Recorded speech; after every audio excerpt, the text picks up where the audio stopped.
Good morning, dear students. How are you all today? Let us begin with our English literature class. And today, as you can see on your screens, we begin with Unit 5. So, the first lesson of Unit 5 is a short poem titled The Lazy Frog. Now, let us see what it contains. On a school day, you are busy studying, playing, and chatting with friends. When you have a holiday from school, what do? Would you behave a little like the frog in the following poem? Here, the poet is talking about our normal routines when we were all going to school. But right now, we are at home, and most of the work in the homes is also done mostly by our parents, and that too by your mother basically. So, let us see if you behave like the lazy frog here, or are you helpful for your mothers? So, here goes the poem.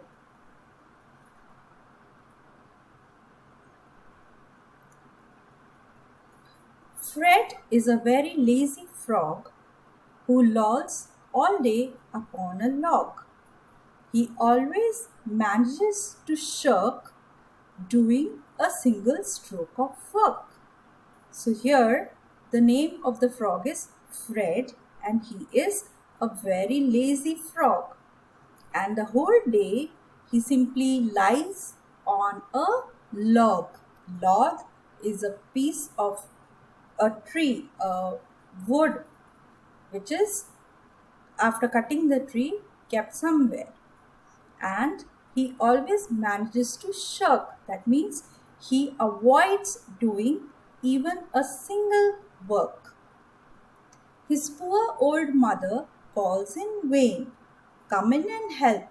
He does not bother to move 2 inches, much preferring to be extremely hard of hearing. Okay, so what do we see here? His mother, who is quite old, she calls Fred so that he may come and help his mother. But it is all in vain. In vain means with no result, because he does not bother, he does not even move 2 inches, and he tries to ignore his mother, and he acts as if he has not heard anything. He lies there in a silent heap and stays conveniently asleep. So instead of going and helping his mother, what he does, he keeps lying there in a heap. Heap is a pile, like you pile up something, your books or your clothes. So he just stays there on the log and tries to show that I am asleep. I hope, children, none of you are behaving like that in your homes, and you are helping your mothers in whatever way you can. If a lady frog hops past, you'd think he would get up at last to bow and help her on her way. But no, I'm ashamed to say. So, see now, in case even if a lady frog passes by, then maybe you'd think that the lazy frog Fred, he would get up, he would go to that lady frog and help her out. But even when a lady is around, it is a very shameful thing to say that when a lady frog comes by, he does not open up one eye. So instead of helping out the lady frog, Fred does not even open his eyes. Now, here the poet is assuming that gentlemen, they always help out ladies and they give proper due respect to the women.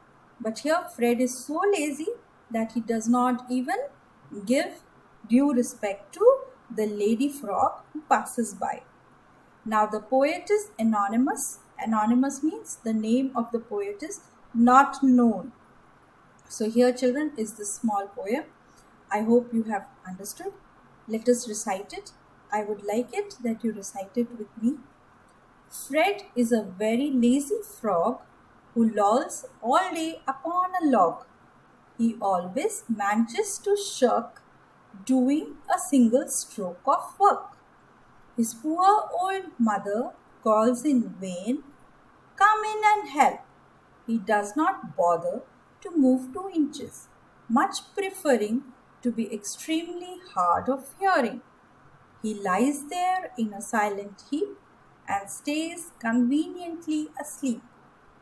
If a lady frog hops past, you'd think he would get up at last to bow and help her on her way. But no, I'm ashamed to say that when a lady frog comes by, he does not open up one eye. Now let us go through the difficult words that they have given us here. So these are the new words that we have learnt in this poem. Loll, to lie around lazily. Log, trunk of a tree that has been cut.